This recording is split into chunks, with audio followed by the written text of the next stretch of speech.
Hello students, आज हम study करेंगे स्पीड एंड वेलोसिटी के बारे में। लास्ट वीडियो में मैंने डिस्टेंस और डिस्प्लेसमेंट के बारे में बताया था। ये 9th क्लास का चैप्टर है मोशन, उसका एक टॉपिक है ये। तो स्पीड क्या होता है, जैसे डिस्टेंस का मैंने बताया था कि डिस्टेंस क्या है, actual path cover by a body, किसी भी डायरेक्शन में हो सकता था वो पाथ।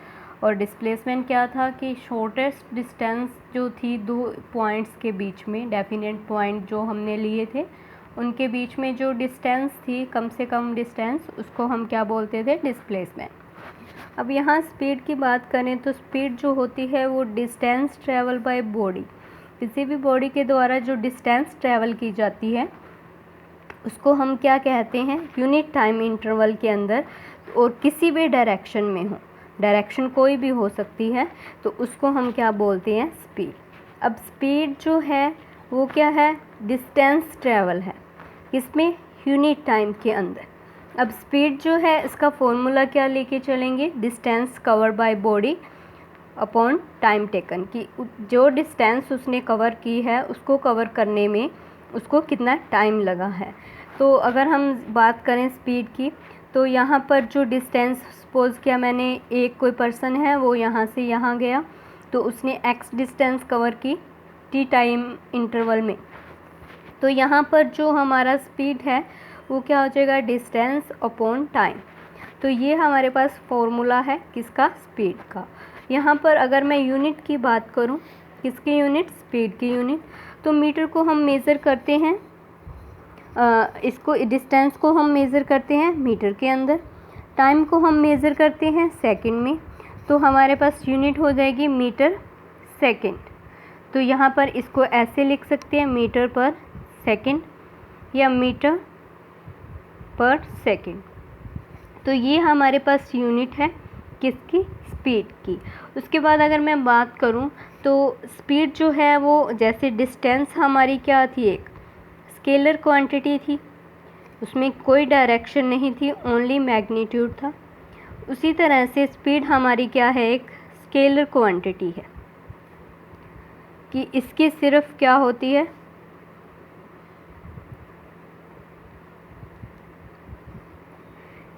स्केलर क्वांटिटी है, इसकी सिर्फ हमारे पास क्या है, मैग्नीट्यूड है,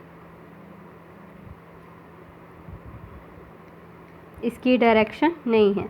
और यहाँ पर अगर हम इसी को ही ले लें कि हम डायमेंशन फार्मूला होता है एक, उसकी बात करें तो स्पीड का डायमेंशन फार्मूला, अगर हम डिस्टेंस का डायमेंशन को, डिस्टेंस को हम लेंथ में मेज़र करते हैं, एल लेंगे, और टाइम को टी।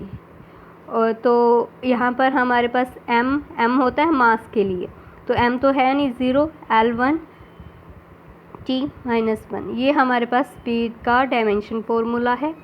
उसके बाद अगर हम बात करें कि हमारी स्पीड जो है वो हमेशा पॉजिटिव होगी, स्पीड क्या होगी, हमेशा पॉजिटिव होगी, क्योंकि स्पीड हमारी एक्चुअल में हम बात करें तो स्पीड क्या है कि कोई भी बॉडी कितनी फास्टर मूव कर रही है, एक्चुअल में वो कितनी फास्टेस्ट, तो वो उसकी हम स्पीड कहेंगे। उसके बाद अगर हम बात करें वेलोसिटी की, तो वेलोसिटी होता है the rate of change of displacement per unit time, या हम बोलें कि जो डिस्टेंस कवर की है किसी भी बॉडी ने, distance cover by body, a moving body in 1 second, या फिर unit second, unit time, in certain direction, कि कोई भी पर्टिकुलर डायरेक्शन हम ले लें, उस डायरेक्शन के अंदर किसी भी बॉडी ने कितनी डिस्टेंस ट्रेवल की है।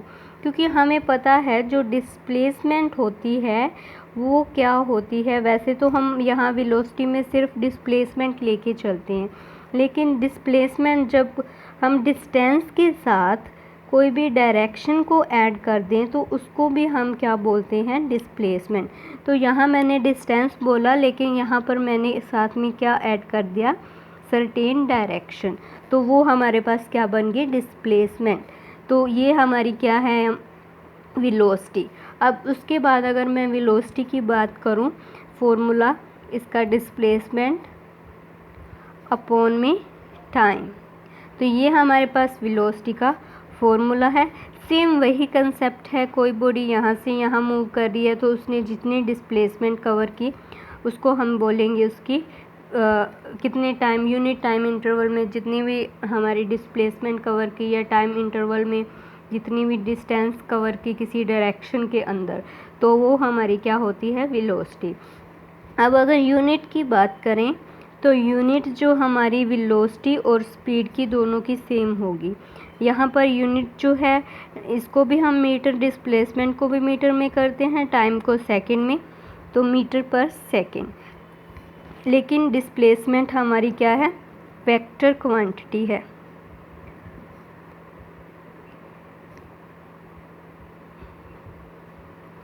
तो ये वेक्टर क्वांटिटी है, मतलब इसमें मैग्नीट्यूड प्लस में डायरेक्शन, दोनों चीज़ों को हम लेकर चलेंगे। तो इसके बाद अगर हम बात करें इसकी, ये पॉजिटिव भी हो सकती है, नेगेटिव भी हो सकती है और ये ज़ीरो भी हो सकती है। अब ज़ीरो कब होगी, जब हमारी डिस्प्लेसमेंट ज़ीरो हो जाएगी। तो लास्ट वीडियो में जैसे मैंने बताया था कि डिस्प्लेसमेंट ज़ीरो हो सकती है, जब ये ज़ीरो हो जाएगी तो हमारी वेलोसिटी भी क्या हो जाएगी, ज़ीरो हो जाएगी। अब अगर मैं बात करूं, कोई भी जो है कोई भी कार है मूव कर रही है, सपोज़ किया सड़क के ऊपर 50 किलोमीटर पर हावर की स्पीड से वो मूव कर रही है, तो ये तो होगी उसकी स्पीड जिसमें सिर्फ हम मैग्नीट्यूड की बात कर रहे हैं। उसी तरह से अगर मैं यहाँ पर कह दूँ कि 50 किलोमीटर पर हावर की स्पीड से वो नॉर्थ डायरेक्शन में जा रही है, तो यहाँ पर स्पीड भी होगी और साथ में डायरेक्शन भी होगी। तो ये क्या है, हमारी दोनों चीज़ें तो वेक्टर क्वांटिटी है और इसको हम क्या बोलेंगे, इसकी वेलोसिटी। उसके बाद कंसेप्ट है एवरेज वेलोसिटी का, average speed and average velocity का। एवरेज स्पीड क्या होती है, the ratio of total distance travel by any body to total time. तो अगर हम एवरेज स्पीड की बात करें, यहाँ पर लिखेंगे जो टोटल डिस्टेंस कवर की है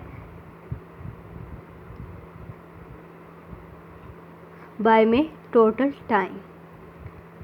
अब ये टोटल डिस्टेंस और टोटल टाइम क्या है, इसको हम एक एग्ज़ाम्पल से स्टडी करेंगे। जैसे हमने सपोज़ किया कि कोई ट्रक है वो ट्रैवल कर रहा है 60 किलोमीटर पर हावर से, उसने फर्स्ट हावर में पहले घंटे में 60 किलोमीटर कवर किया। उसके बाद उसने जो सेकंड हावर है, मतलब सेकंड घंटा है, उसमें उसने 80 किलोमीटर कवर किया। अब हमें बताओ कि इसकी एवरेज स्पीड क्या होगी। अब इसकी एवरेज स्पीड की बात करें हम, तो यहाँ पर पहले टोटल डिस्टेंस निकालेंगे। टोटल डिस्टेंस हमारे पास क्या होगी, ये दोनों का सम 60 प्लस 80। और उसके बाद टोटल टाइम की बात करें तो टोटल टाइम होगा 1 + 1 2 हावर। यहाँ पर ये 140 किलोमीटर हो गया। तो एवरेज स्पीड जो है हमारी, इसकी एवरेज स्पीड क्या आएगी, 140/2 मतलब 70 किलोमीटर पर हावर। तो ये हम